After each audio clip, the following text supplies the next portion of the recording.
Je vais vous raconter une histoire qui a changé ma vie. J'avais 22 ans. C'était une époque particulière, une soirée particulière. Ce soir-là, je me dispute avec ma mère. Une dispute agressive, violente.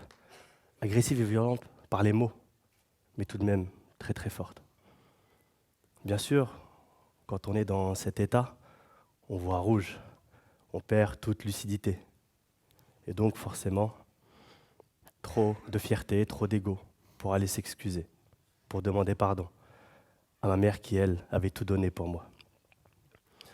Ce qui s'est passé, c'est que chacun est parti dormir de son côté. Ma mère, qui pleurait énormément à ce moment-là, et puis pareil pour moi. Sauf que, cette nuit-là, je fais un rêve. Et j'ai rêvé que ma mère était décédée.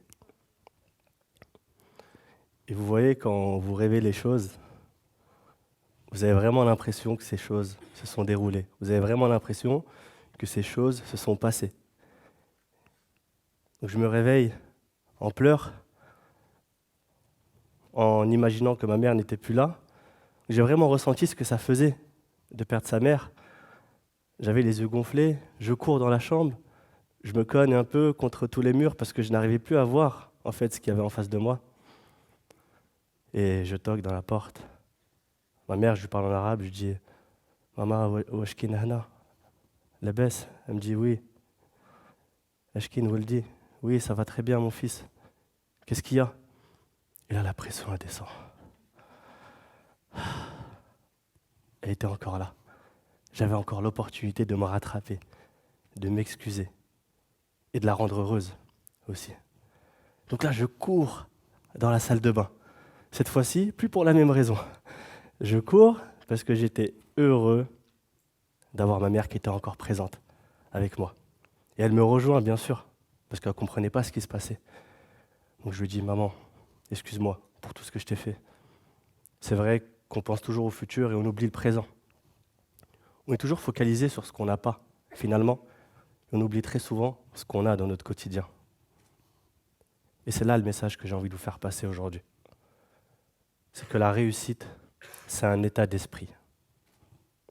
Très souvent, on va imaginer la réussite comme avoir une belle voiture, devenir millionnaire, avoir une belle maison, des enfants, une famille, vivre à l'étranger, créer une boîte qui fait 100 millions de chiffre d'affaires.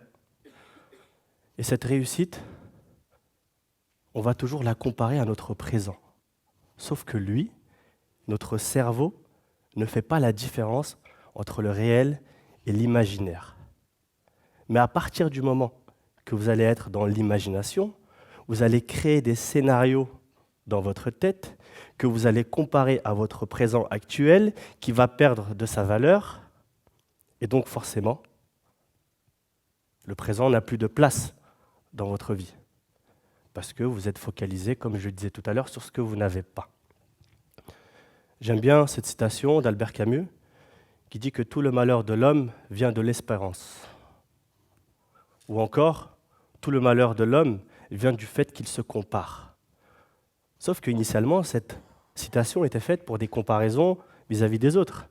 Mais là, vous vous comparez avec vous-même, vous comparez votre futur qui n'existe pas avec votre présent actuel. Et en fait, en vous comparant avec vous-même dans un futur proche ou lointain, indirectement, vous vous comparez aux autres. Parce que lorsqu'on a envie de devenir millionnaire, lorsqu'on a envie d'avoir la plus belle voiture ou de partir à l'étranger, c'est parce qu'on l'a vu généralement chez les autres. Et forcément, vous dévalorisez votre situation réelle et actuelle. Bien sûr, à cette époque-là, lorsque j'avais 22 ans, je n'étais pas très studieux. J'ai redoublé 3 fois. J'ai raté mon baccalauréat. Je me suis fait virer de mon lycée. D'ailleurs, j'ai fait 3 lycées différents. À l'université, pareil. On m'a expulsé la 2e année.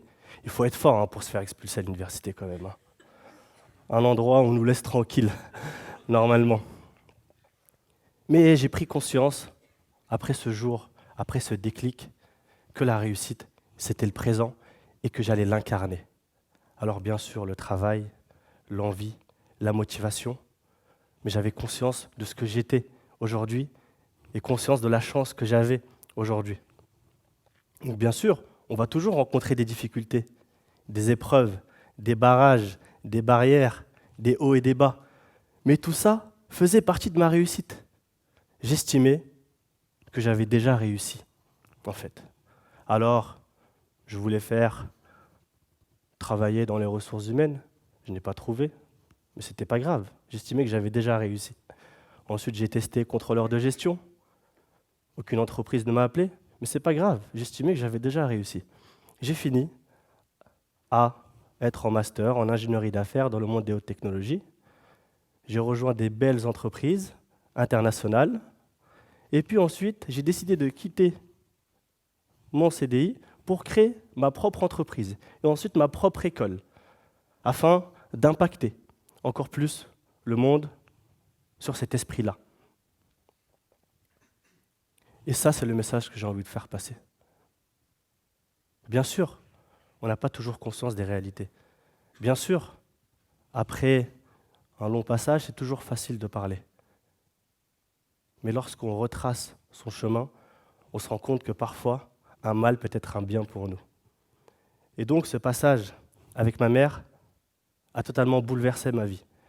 Et je voulais vous le faire passer aujourd'hui pour que vous preniez conscience de la chance que vous avez déjà à présent, mais aussi peut-être prendre soin de vos parents s'ils sont encore là, et finalement vous dire que si vous l'avez compris, vous avez déjà réussi. Merci.